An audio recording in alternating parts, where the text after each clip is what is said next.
Hey, everybody, this is Chris McCabe. I'm a co-creator of the Seller Velocity Conference, which is coming up May 1st and 2nd in New York. I'm here with Joe Stefani of Desert Cactus. Joe's going to be on our Successful Brand panel on day 2, which is the VIP day. Some of you listening have your tickets already. You'll be seeing Joe on day 2, as long as you have a VIP day ticket, of course. And you'll be there for part of the conference day. Is that correct? Day 1, you'll be there for the whole day. I got day the one. whole day. Yeah. He'll be here for everything. So you can rub elbows with Joe, hear his wonderful success stories, and maybe even some of your pain points and challenges you faced. And I suppose I could start with that because obviously we've known you for years. I think we originally met at the Prosper Show in, I'm going to say 2017, maybe 6-7 years ago. Like that, I think. Yeah. And we've seen lots of crazy stuff happen. Struggles that you've had to address, sometimes with internal Amazon help, sometimes with escalations, and sometimes you've been able to just kind of troubleshoot these things the way the average new brand or everyday brand would without having to push people at Amazon. So, I mean, after all these years, all the different things and permutations you've seen, do you think you're at a point now where your confidence is at a high level in terms of we're going to figure this out? Something went wrong. It's a big company. There's automation. There's manual things happening. That's normal. But you're confident that you'll be able to sort things sooner than later at this point. I think right now I'm at a point where I think comfortable, I would say. But as you know, I feel like every week is different. Mm-hmm. And I feel like going into 24, I felt pretty good. And then we had some new stuff come across that took us a lot longer than normal to figure out, the first handful of weeks of the new year. So, but I think right now we're in a pretty good spot. But we usually don't see as much of of the issues that you normally would see with other sellers when it comes to competitors attacking listings and, but we do see the whole bots gone wild at Amazon a lot, doing random stuff. Even for an established, successful, growing brand like yours, because maybe you can tell people just briefly, you were featured at Amazon Accelerate last fall, right? And they had a video crew follow you around in Chicago for a week. Is that how it played out? Yeah. Just so day in the life. Right? We got Amazon students not once, but twice. And so what they did is they reached out to us and said, hey, can we, learn more about your brand and, talk to employees and things of that nature. So we had to come out to our facility in Chicago last May. And then last fall for a second time where we went on site to a local university, DePaul University, actually, and do some videos and stuff like that with students and such. But with us, with our company, a little bit higher level, what we do, and we got started back in Amazon in 2010 before selling on Amazon was so-called cool. Right. We get licensing deals with different famous brands. So in our case, the NBA, the NHL, almost every college in the country. And with those agreements, we get to use logos and colors and slogans and all that stuff to make products. Right. So we predominantly will make non-apparel products like stickers and flags and license plate frames. And then our main channel of distribution is Amazon, and we do it 3P instead of 1P. And so over the years, we've really like you said, we really established ourselves within not only the Amazon industry, but in the licensing industry itself. So I've seen a lot of things before a lot of other sellers have seen them, like the authorization letters and things of that nature. But we're not really as prone to some of the other common problems, like, again, competitors, going after listings and such. Right. Which, of course, we're going to be dealing with some of that on my panel, which is the ex-Amazonian panel, also on day 2. But for your panel, I'm imagining people will be coming up to you wanting, to hear the success stories, maybe some sense of your growth, how you were able to grow faster than some other brands. I mean, to the extent that you're comfortable in sharing tips and tricks, what would you anticipate giving as a good, solid answer for somebody who's walking up to you and says something like, Joe, I want to be more like you? Well, first off, that's a lot of Diet Coke and a lot of wine drink. Okay. That's number one. But number two is like what we have seen is we're willing to spend money on different services, like, having you be part of our team and helping us with issues, but also too with Amazon services too. I know we're probably one of the few that has success with the SaaS reps. We do have a really good experience where if there are higher level issues that we're having problems with, we're one of the minority that actually get help with that. Right. But I would say, like, for us, I think what's really worked well is the operational side of Amazon too, like the stuff that a lot of consultants and a lot of different conferences don't talk about, Yeah. like doing AWD, and do you have inventory sent directly from Amazon to an Amazon warehouse, or I'm sorry, from your warehouse in China to an Yeah. Amazon, things of that nature. I think since we've really focused on a lot of that type of stuff, I think that's really what has made us truly successful, I think, because it's a lot of things that if you don't catch right away, they're gonna come to issues where they're gonna have to come to you then, like labeling product wrong, for example. Yeah. And one thing I like about your story is that, and a lot of brands, I don't know, complain might not be the right word, but comment quite a bit on like LinkedIn posts and in other public forums. Amazon doesn't show any interest in our brand or in our business. Now, if you're growing and expanding, you're proof that they actually do pay more attention to you and they do show up more often or reach out to you more, not just kind of the random biz dev or business development rep who contacts you saying general stuff like, hey, we think you could be selling more. We want to have a general conversation about it. I mean, with you and your brand and your experience, they have invested the time and the energy and the effort to get to know you better. And it is possible to have that experience with Amazon, even though it seems like $1.5 trillion company. How much do they care about little old me, right? Oh yeah, absolutely. Yeah. And that actually helps out a lot because it's kind of a give and take relationship. We've gotten really big. Amazon starts paying a lot more attention to us, and we let them come in and video and stuff like that. Mm-hmm. And when we have bigger issues, like we broke Amazon's branding store 2 different occasions in the past 12 months, Right. it's they were able to point us in the right direction or have meetings with engineers to try to figure out what the issue is. So I think it's kind of a give and take relationship.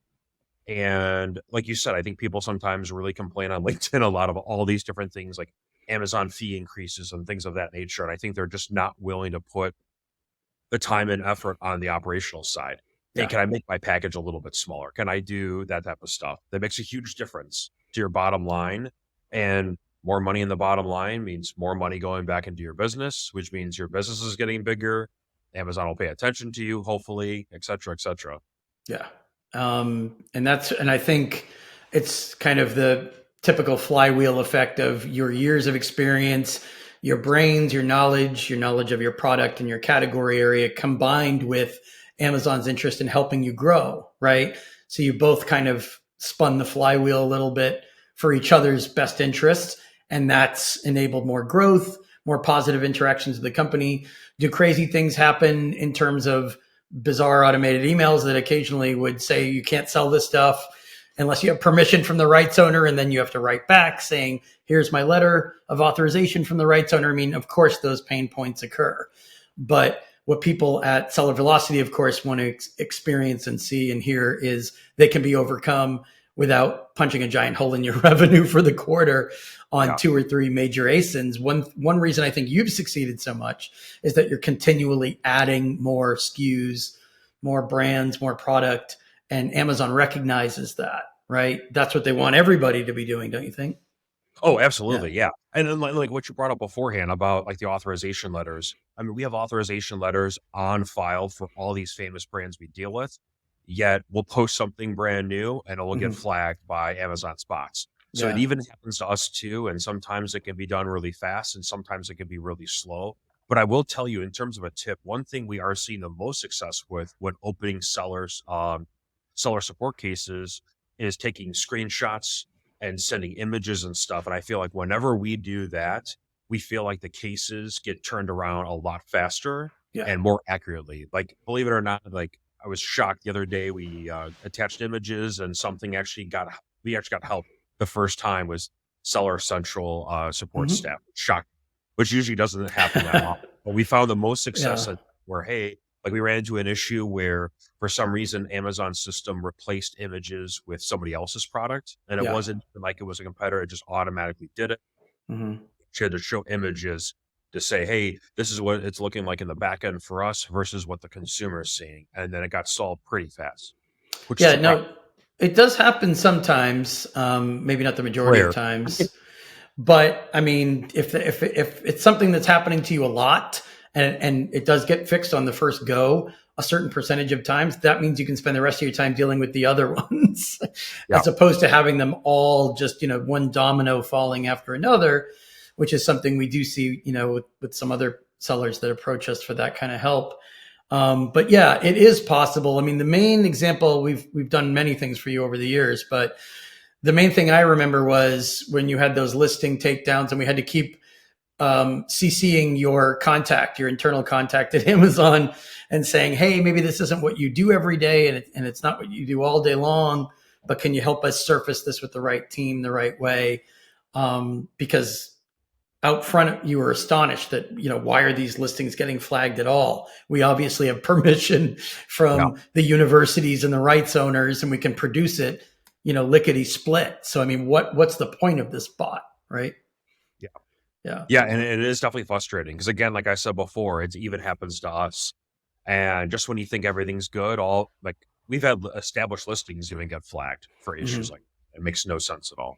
Yeah. Yeah. And I mean, whether it was connection to our conference, Seller Velocity, or when we meet up at the Prosper Show, we've always had great conversations about crazy stuff that goes on. But because you've stuck with it and persevered over all these years while growing at the same time, you've been able to kind of harvest more knowledge, solve things faster, have better, more quality interactions with Amazonians as well. And, without having to just kind of bang your fist on the table, right? I think it pays off over time. And I think those will be some of the great experiences you'll be able to share for the panelists that you're sitting with. We have a seller successful brand panel on day 2. Once again, the VIP day. Joe Stefani of Desert Cactus is going to be there. Any other words of wisdom, parting ideas you might want to give people just to kind of encourage them to, first of all, attend the conference and listen to you in person, but also in terms of just like sticking with it and making sure that Amazon doesn't get them down? Yeah. So I think the first thing and I don't know if people just kind of got in that habit, when COVID happened, not attending conferences and stuff. Right. I personally feel like, and I know you do too, that face-to-face interaction with industry experts, with other sellers, I think you can't get that from somebody talking on stage. I think it's all that interaction one-on-one, and these smaller conferences I have found more beneficial than some of the your conferences that are up there, because you get that more one-on-one interaction with folks. But I will say this, like with our company, I think that the one thing that I think has benefited us a lot is standard operating procedures. And, sometimes, you can't have the best A+ content for every single listing. It's just not Right. possible. With us, we Right. have 35,000 listings, so that's impossible. But I think it's kind of, best practices, standard operating procedures. I think that has really helped us a lot. And you got to be able to go with the punches sometimes.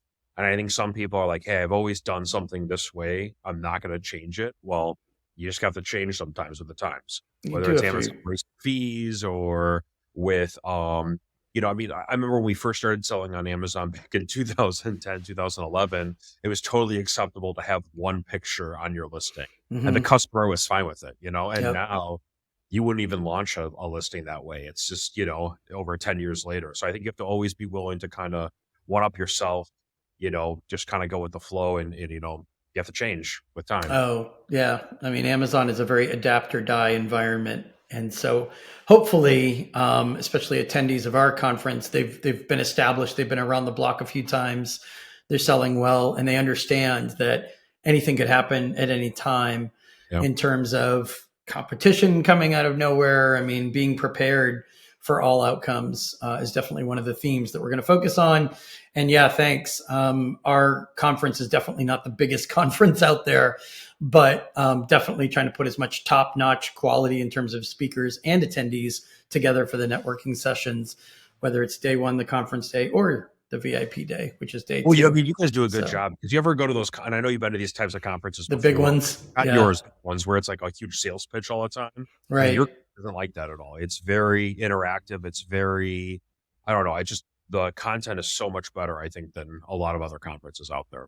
Yeah, and all of the panels this year are going to be, if not 100% pure educational 95 or 90 because and we've got a lot of networking going on day 2 around the conference, around the panels, but the entire conference and our background with working at Amazon ourselves and the kind of consulting we do, typically education sells itself. You don't really need to promote yourself beyond answering questions intelligently, discussing strategies in a meaningful way with significant solutions to all kinds of problems, whether it's revenue generation problems or troubleshooting ASIN takedowns, or even just general communication with Amazon, which it's been great to watch your evolution over the years. Not that you were bad at communicating with Amazon when we first met, but you've learned a lot, right? And now you've got top-notch communication with various teams within the company. So, which is one reason your experience and wisdom is so valuable and why we invited you to speak on the panel this year. So thanks again for being a panelist for the Successful Brand Panel.